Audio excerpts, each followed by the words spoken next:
کہ اگر یہ واقعی ایسا مسئلہ تھا جیسا یہ بیان کرتے ہیں تو سیدنا علی تو زندہ تھے، حضرت فاطمہ کے شوہر، وہ کیوں دونوں بزرگوں کے ہاتھ پہ بیعت ہو گئے؟ وہ کیوں ہمیشہ مشوروں میں ان کے ساتھ شریک رہے؟ وہ بھی ان کو مشوروں میں شریک کرتے رہے۔ تو اگر یہ وراثت کا اتنا بڑا جھگڑا ہوتا ہے جتنا پیش کیا جاتا ہے تو اتنے اچھے تعلقات ہوتے۔ شوہر تو اپنی زوجہ کی طرف سے لڑتا ہے نا، اگر حضرت فاطمہ پہ معاذ اللہ ایسا ظلم ہوا ہوتا تو سیدنا علی تو کھڑے ہوتے نا اس میں۔ تو حضرت فاطمہ کو غلط فہمی تھی، حضرت ابوبکر نے حدیث سنا دی کہ انبیاء کی وراثت تقسیم نہیں ہوتی، تو کیا وہ ایک باغ اور وہ بھی نبی کی بیٹی کا وراثت کا ایک مال کیوں روکیں گے وہ؟ اب تو ہم آگے کی سوچیں نا، اب تو ہم کسی کی وراثت نہ کھائیں، جس کی بنتی ہے اس کو دے دیں۔ اب ان پہ اعتراض کرنا اور ان جھگڑوں کو دوبارہ شروع کرنا جو ختم ہو چکے ہیں، اس سے حاصل ہونے والا پہلی بات یہ ہے کہ جناب سیدہ سلام اللہ علیہ کو ضرورت کیا تھی؟ وہ نبی کی شہزادی بیٹی تھی، وہ جنت کی سردار تھی، انہیں دنیا سے کوئی رغبت نہیں تھی۔ اور یہ شیعہ خود کہتے ہیں کہ علی فرماتے ہیں کہ میں دنیا سے نفرت کرتا ہوں، اور مال دنیا علی کے نزدیک ایک بکری کے ناک سے بہتے ہوئے پانی سے بھی کمتر ہے۔ یہ حکومت، یہ اقتدار امیر المومنین کے نزدیک امیر المومنین کی زبان سے نکلا ہوا جملہ۔ جب ابن عباس نے پوچھا کہ یا علی آپ اس حکومت کو قبول کیوں نہیں کرتے، تو انہوں نے فرمایا ابن عباس میرے پاؤں میں جو پیبند لگا ہوا جوتا ہے وہ اس خلافت سے افضل ہے۔ میرے نزدیک یہ حکومت میرے پاؤں پہ لگے ہوئے، میرے پہنے ہوئے اس جوتے پہ، یہ جوتا اس سے زیادہ افضل ہے۔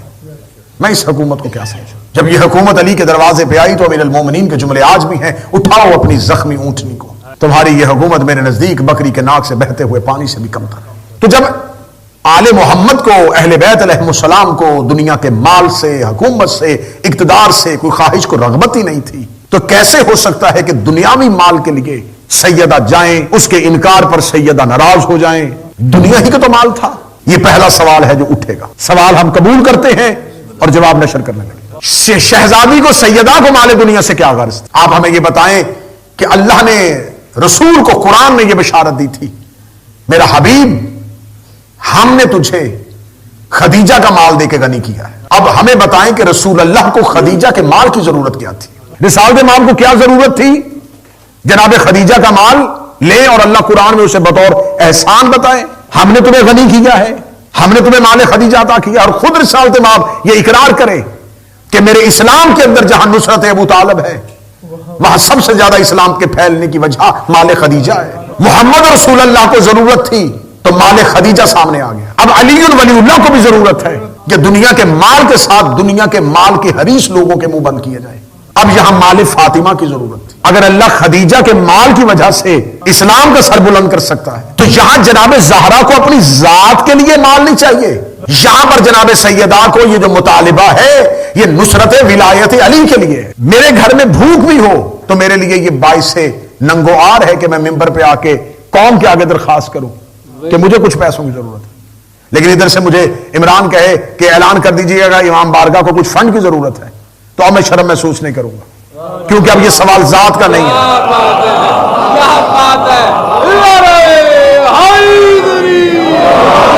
اب یہ ذات کا سوال نہیں ہے، اب اپنی ذات کے لیے تو نہیں مانگ رہا، اب تو میں مشن کے لیے کر رہا ہوں۔ سیدہ کا سوال ذات کے لیے نہیں تھا، سیدہ کا سوال اس مشن کے لیے تھا، سیدہ کا سوال اس اسلام کے لیے تھا، سیدہ کا سوال اس دین کے تحفظ کے لیے۔ اچھا جناب سیدہ تو عابدہ اور زاہدہ تھی، سیدہ کو ضرورت کیا تھی؟ آپ کیا سمجھتے ہیں کہ سیدہ ذاتی جاگیر لینے کے لیے گئی تھی؟ کئی دفعہ ظالم کے چہرے سے نقاب اٹھانے کے لیے بھی کوئی اقدامات کرنے پڑتے۔ اس کی علماء نے تیسری وجہ یہ لکھی، انہوں نے کہا یہ وجہ ہے کہ حق لیا نہیں جاتا، مانگا جاتا ہے۔ حق کے لیے مطالبہ کرنا کوئی باعث شرم نہیں ہے۔ کسی انسان کا کوئی مال چوری ہو جائے اور وہ خاموش ہو کے گھر بیٹھا رہے، مجھے ضرورت ہی نہیں ہے کمپلین کی، ہو سکتا ہے چور واپس کر جائے، تو جب تک وہ اپنے حق کے لیے اٹھے گا نہیں تو واپس کہاں سے ہوگا؟ اگر سیدہ اپنے حق کے لیے مطالبہ نہ کرتی تو آج سنت بنا دی جاتی، سیدہ بھی خاموش رہی تھی۔ یہ نبی کی بیٹی کا فعل نبی کی بیٹی کا فعل نہیں ہے، یہ اسلام میں سیرت بننا ہے۔ یہی وجہ ہے کہ جو نبی کی بیٹی کو حق نہیں دینا چاہتے تھے آج تک وہ اپنی بیٹیوں کو بھی حق نہیں دے رہے۔ صرف جا کے یہ پوچھے کہ نصاب میں کس کی بیٹی حق سے محروم جا رہی ہے۔ یہ ہے ستم زمانے کے ساتھ، یہ ہے قدرت کا انتقام۔ جس نے احمد کی بیٹی کو حق سے محروم رکھا تھا آج ان کی اپنی بیٹیاں بھی حق سے محروم جا رہی ہیں۔ جناب سیدہ صلوات اللہ علیہا کا مطالبہ، یہ سوال کہ جی امیر المومنین جب دور اقتدار میں آ گئے تھے تو علی نے فتح واپس کیوں نہیں کیا؟ یہ سوال کسی شیعہ اسکالر سے نہیں ہوا کہ میں یہ کہہ دوں یہ فلاں سے ہوا تھا. 4 اماموں سے یہ سوال ہوا اور چاروں نے بدل بدل کے جواب دیا. 4 ائمہ سے یہ سوال ہوا. پہلا سوال ابو بصیر نے امام صادق سے پوچھا تھا، مولا امیر المومنین نے اپنے دور میں فتح واپس کیوں نہیں کیا؟ مولا نے فوراً جواب دیا. مولا نے فرمایا ابو بصیر اس لیے کہ جس نے چھینا تھا ظالم بھی دنیا سے جا چکا تھا اور جس کا حق تھا وہ مظلومہ بھی دنیا سے جا چکی تھی. ظالم حق چھیننے کے بعد اللہ کی بارگاہ میں سزا پا رہا تھا اور مظلومہ اپنا حق غصب کروانے کے بعد اللہ کی بارگاہ میں اجر پا رہی تھی. علی وہ حق واپس چھین کے نہ ظالم کی سزا میں کمی دینا چاہتے تھے اور نہ مظلومہ کے اجر میں کمی دیکھنا چاہتے تھے، کیونکہ ظالم بھی اللہ کے پاس جا چکا ہے اور مظلومہ بھی اللہ کے پاس جا چکا ہے. دوسرا سوال ہوا 7ویں امام سے. اسے پوچھا کہ مولا امیر المومنین نے اپنے دور میں آ کے فتح واپس کیوں نہیں کیا؟ 7ویں امام مسکرائے اور مسکرا کے فرمانے لگے ہم، اور یہ لفظ امام کے ہیں، ہم اہل بیت کے ہاں یہ شعار پایا جاتا ہے جو چیز ہم سے ظلمن چھین لی جائے ہم اس پہ تصرف اس لیے نہیں کرتے کہ ظالم کی سزا میں کمی نہ ہو جائے. ظلمن چھینے جانے والی چیز کو ہم دوبارہ دسترس میں اس لیے نہیں لے کے آتے تاکہ ظالم کی سزا میں کمی نہ ہو. 7ویں امام نے پھر اس کی مثال دی. فرمایا جب رسول اللہ مکہ سے ہجرت کر کے مدینہ آ گئے تھے تو ان کے آبائی مکان پہ قبضہ ہو گیا تھا. جب رسول دوبارہ مکہ میں گئے تو پتہ چلا کہ میرا وہ آبائی گھر جو میرے باپ دادا کا تھا اس پر قبضہ ہو گیا ہے. تو لوگوں نے کہا یا رسول اللہ آپ کا گھر واپس لے کے دیں. فرمایا کس کے قبضے میں ہے؟ فرمایا ابو لہب کے. فرمایا میں اس کی سزا میں کمی نہیں ہونے دوں گا. وہ قیامت کو بھی اٹھے گا تو غاصب رسول ہو کے اٹھے گا. نبی نے یہ بتا دیا تھا کہ جو معصوم کے حق میں غاصب ہو جائے پھر قیامت والے دن بھی وہ اپنی نماز اور اپنے روزے کی وجہ سے نہیں اٹھے گا، وہ اپنے اسی جرم کی وجہ سے اٹھے گا.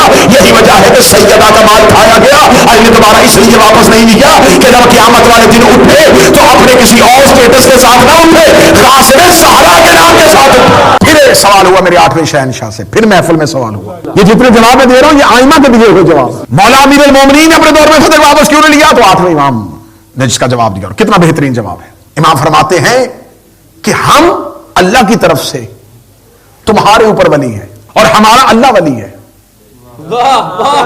تو چلو رکھیے گا صاحبان، جواب امام سنیے گا. ہم تمہارے اوپر ولی ہیں، اللہ ہمارے اوپر ولی ہے.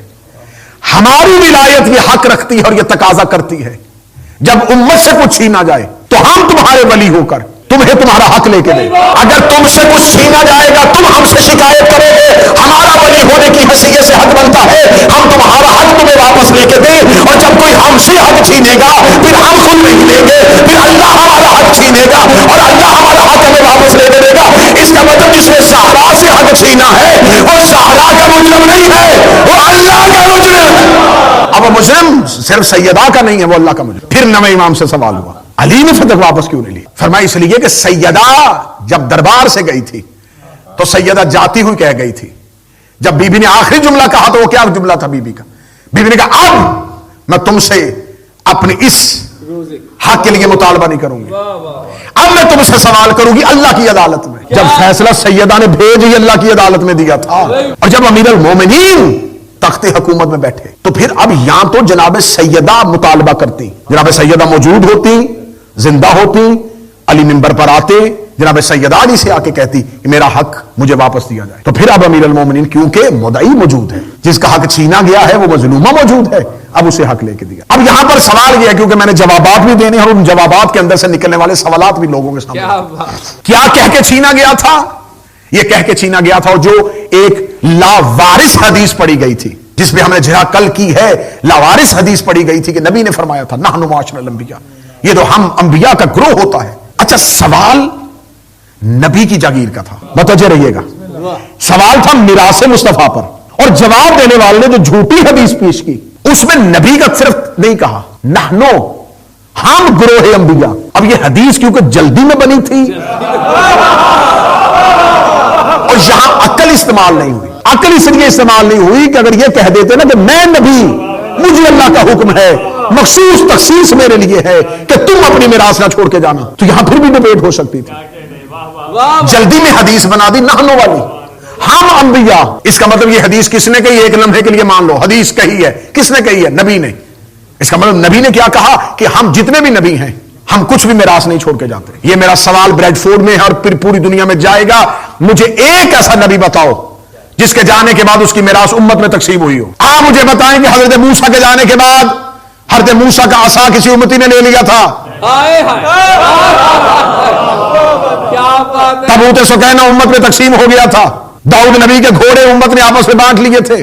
سلیمان کا تخت بعد میں صحابیوں نے تقسیم کر لیا تھا. جب کسی نبی کے جانے کے بعد اس کی میراث امت کے پاس نہیں آئی تو پھر یہ حدیث تو نہنوں بھی آ کے غلط ہو گئی. جب ہر نبی جانے کے بعد اپنی اولاد کو میراث دے کے گیا ہے تو پھر یہ جو حدیث کہی کہ ہم گروہ انبیاء، اس کی مثال پیچھے تو کہیں نہیں مل رہی. اچھا تو اب اگر یہ حدیث نافذ کر ہی دی تھی کہ نبی نے کہا ہے کہ ہم جو چھوڑ کے جاتے ہیں وہ میراث ہماری اولاد کو نہیں ملتی، یہ امت کا حق ہوتی ہے، پھر مجھے مولویوں کے سر پہ قرآن رکھ کے بتاؤ کہ فدق امت میں کس دور میں تقسیم ہوا تھا؟ فدق امت میں کب تقسیم ہوا تھا؟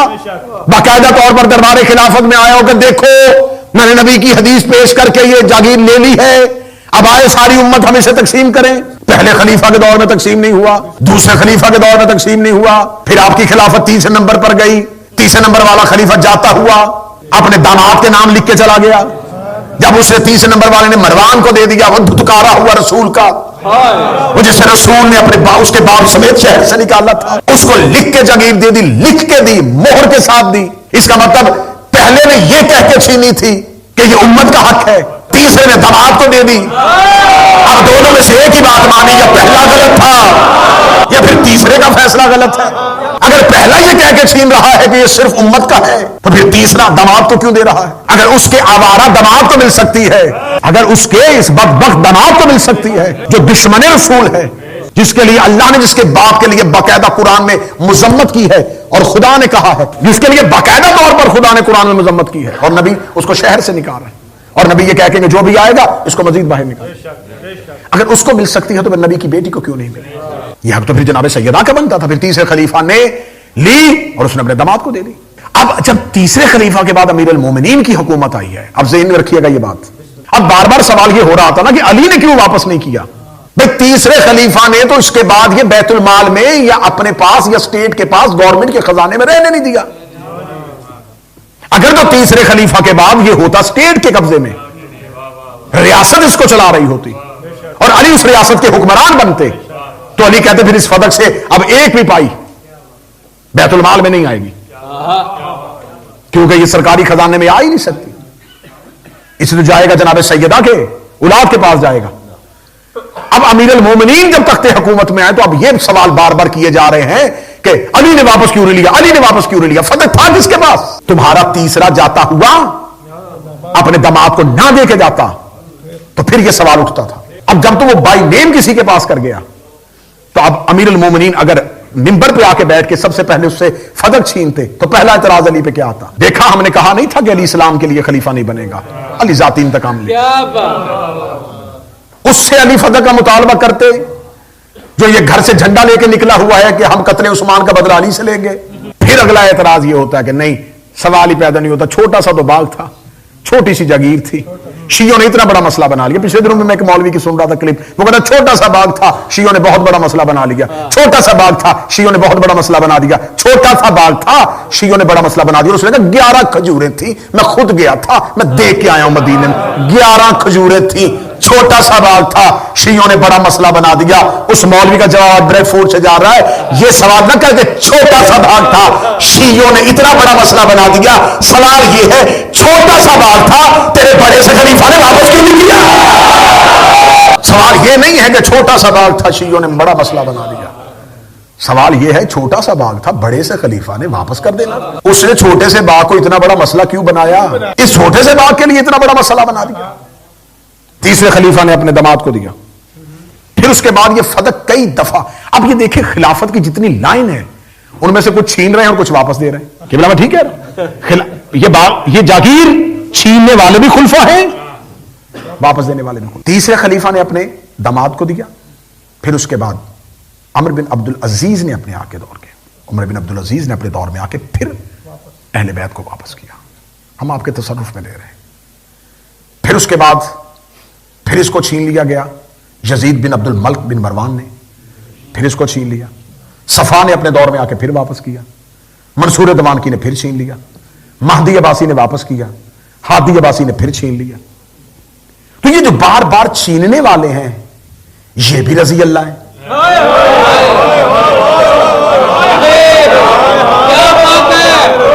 اور بار بار دینے والے وہ بھی رضی اللہ ہیں. اب پتہ چلا کہ زہرا دربار میں گئی کیوں تھی.